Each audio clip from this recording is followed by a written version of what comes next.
Hey, what's up everybody? Prospector here with Watcher Realm. Today we're looking at Laseer Void Rift Nightmare. This is free to play, and we're looking at Phase 3, Stage 2. That's the little banshee right here. But anyways, without further ado, let's dig in.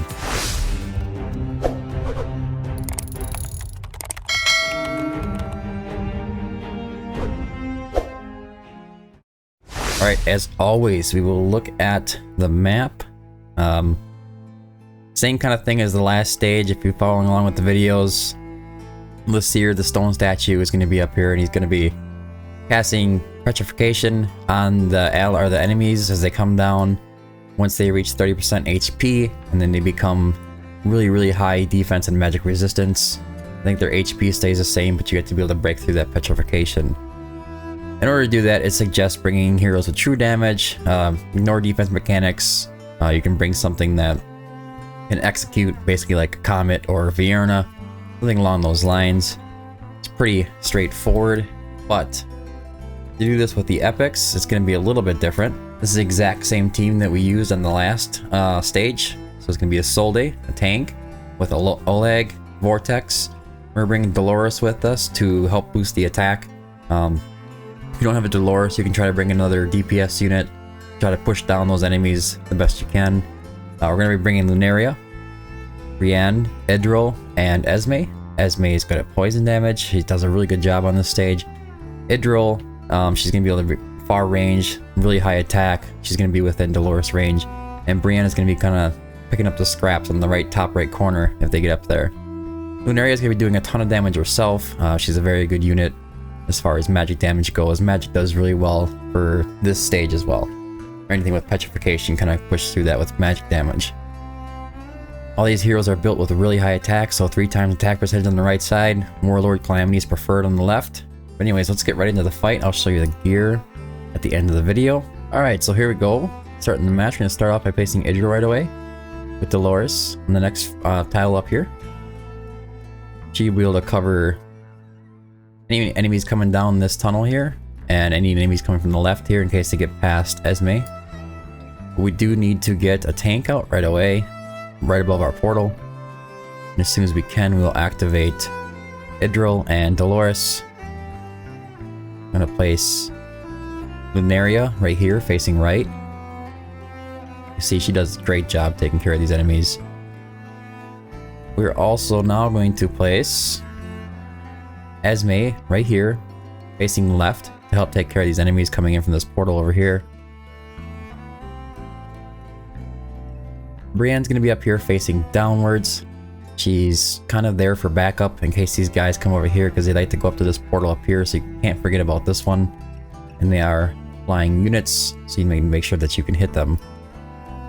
Then we're going to place Vortex right here to help keep these guys from getting too much damage. Kind of wait for these enemies to come in. The Solde will go right here, add some extra block in front of our portal. We'll activate Dolores, and then Esme. You should just like smoke these guys. There you go. Pretty straightforward there. You see Lunaria is hitting these guys right away over here when they come in, and so is Brienne. Just extra backup.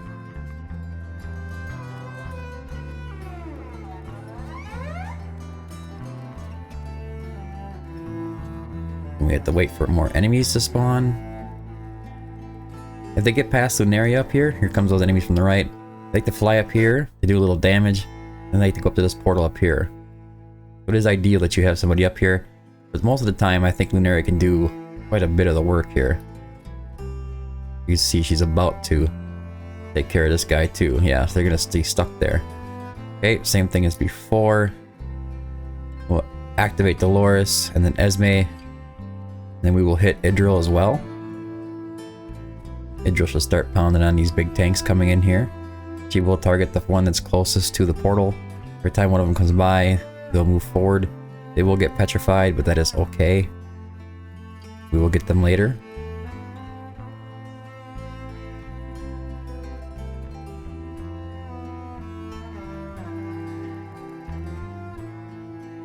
We'll go ahead and activate Dolores. You see that boosted her attack high enough to take care of these enemies. You need to, you can go ahead and activate Vortex right here. just in case you're taking too much damage. Give them some nice shields in this area.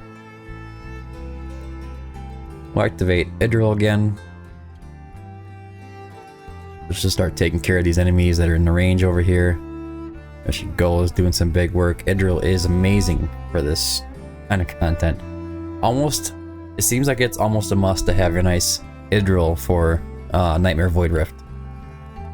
For the stats, it's gonna be Idril coming up on top because she has that global range. She can hit all the time, no matter where they are. She's also within Dolores range. Going over a couple of the heroes, going to focus on showing you probably Lunaria, I think, and Idril this time.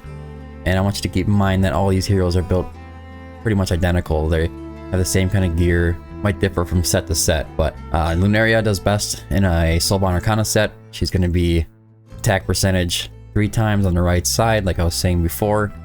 Warlord or Calamity on the left is preferred. Crit rate, crit damage, attack bonus.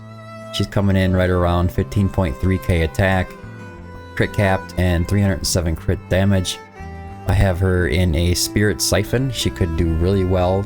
Probably better if she's placed in an Idril's Gaze instead. I would say if it's maxed out. Brienne is also in an Idril's Gaze, but she's an Infernal Roar set because that's what I have laying around. And keep in mind that you can run Night Terror sets. You can also be running, you're running Silas or something along those lines where you could be running, depending on what you have. I would definitely prioritize your better high attack gear towards your epics if you're using epics a lot, because they have a nice low base attack, so you need to get past those defenses, which is, we all know, it's attack minus defense, and if you're not getting past those defense, you're just going to tickle them. So same thing, attack bonus with attack speed, crit rate, crit damage. On the left side, Warlord Calamity is preferred, crit rate, crit damage, and attack bonus. And Brianna's coming in at 12.5k attack with 300 crit damage and 1.2 second attack interval. I said I was going to show Idril. She's going to be Infernal Roar, Annihilating Might. She's within Dolores' range, so I can get away with Annihilating Might on this.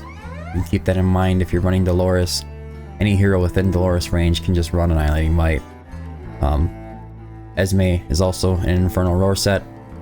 Keep in mind, it's the same kind of gear. Attack percentage, attack speed, crit rate, crit damage.